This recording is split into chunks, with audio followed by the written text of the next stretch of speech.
Hello guys, नवीन एका व्लॉगमध्ये आपलं स्वागत आहे. तर आज आपण माझ्या चॅनलला सबस्क्राईब केलं नसेल तर सबस्क्राईब करा आणि व्हिडिओला लाईक शेअर करा. ओके, नवीन एका व्लॉगमध्ये स्वागत आहे. आज आपण बघणार आहे पंढरीची वारी. म्हणजे मी खूप दिवस झालं की मोबाईलमध्ये असं शूट करून ठेवला होता व्हिडिओ, पण मला पोस्ट करणं जमलं नाही. हा मी छोटीशी क्लिप होती ती इंस्टाग्रामवरून माझ्या मोबाईलमध्ये आलेली होती, ती मी एडिट केलेली टाकलेली. कारण की कॅमेरा फक्त आपल्या शूटवर जमला नाही मोबाईलमध्ये मी शूट करते. तर आपण बघू शकतो, कारण की पुण्यात मी गेले होते पालखीचं दर्शन घेण्यासाठी, म्हणजे माऊलींचं. तर आमचे अण्णा म्हणजे सासरे पण येतात पालखीला. त्यांची 25 वाऱ्या झालेल्या आहेत आत्तापर्यंत. ह्या वर्षी म्हणजे त्यांची 2024ला 25वी वारी झालेली आहे. ज्यावेळेस मी जन्मली नव्हती त्यावेळेस तेव्हापासून ते पालखीला जातात.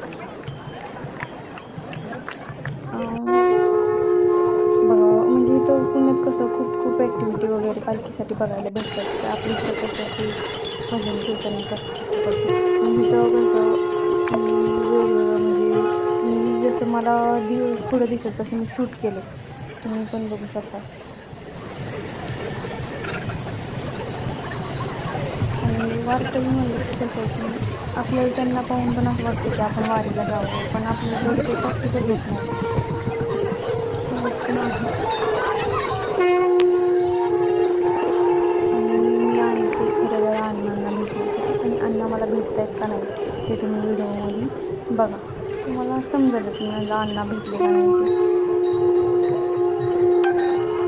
आणि जेवढं पालखी भेटतील त्यांचे पण आम्ही दर्शन घेतले. आणि आहे ना, पाऊस पण येत होता, रस्ता वगैरे मला आहे दिसते बघत राहत.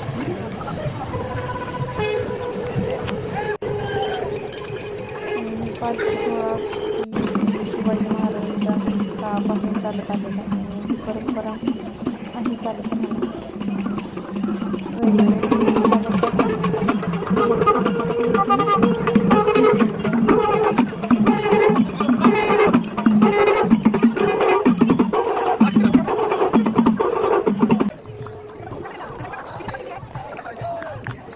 आलेली पालखी आहे संताजी महाराजांची. इथे खूप पालखी जातात. बाळूमामांची जाते,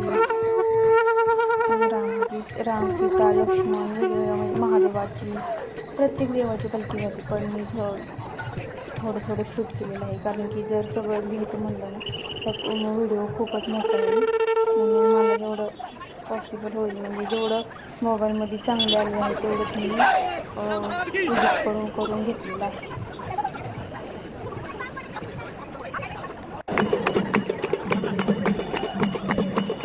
शंकर तर खूप भारी वाजवतात.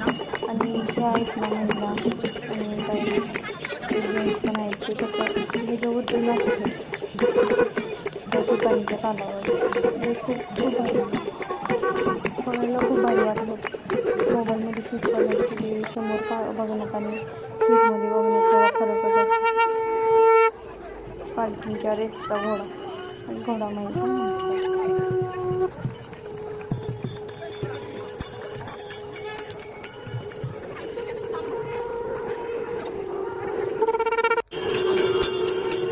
आता आम्ही अन्नाची वाट बघण्याची बसतो, कारण की आता ह्यांची पालखी येणार आहे ज्ञानेश्वर महाराजांची. आणि ज्ञानेश्वर महाराजांच्या पुढं अन्नाची 6 नंबरची दिंडी असते. तर आम्ही दिंडी बघत नाही की किती नंबरची दिंडी असता, 5 किंवा 4 नंबरची असते.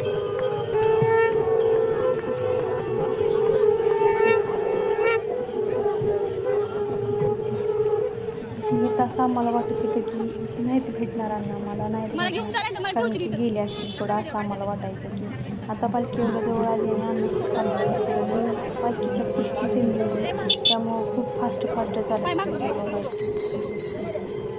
त्यांना थांबता येत नव्हतं नंतर. मी साखळी पण धरली, काय पुढचं दिसत पण नव्हतं यांच्यावर. तरी पण आरती होती माझ्यासोबत, त्यामुळे तेवढं ते मला पॉसिबल झालं.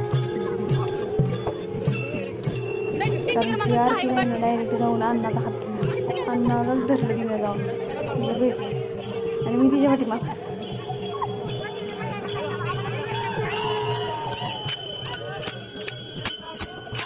खूप भारी वाटलं तरी 500 भेटले अण्णा असे नॉर्मल चालतच नव्हते ते टाळ वाजवायचं उड्या मारत चालत होते टाळाच्या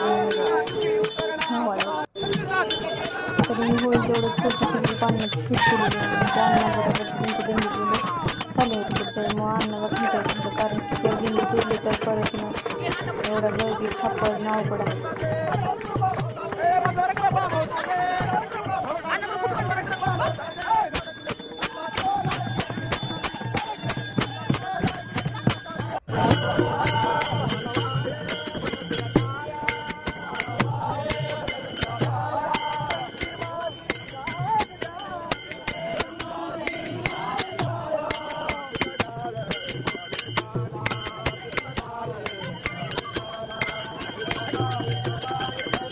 थोडंसं बोललं बरोबर पाय वगैरे पडलं थोडंसं 1-2 किलोमीटर अन्नासोबत चाललं नंतर आम्हाला जिथून गर्दी कमी झाली तिथून आम्ही पण बाहेर निघालो आणि काय पडलं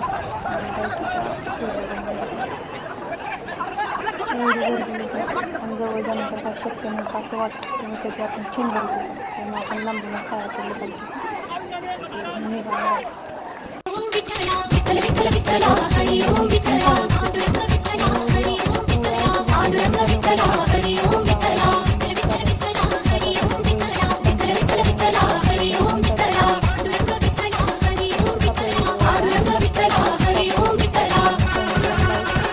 सबस्क्राईब करा आणि व्हिडिओला लाईक करा थँक्यू बाय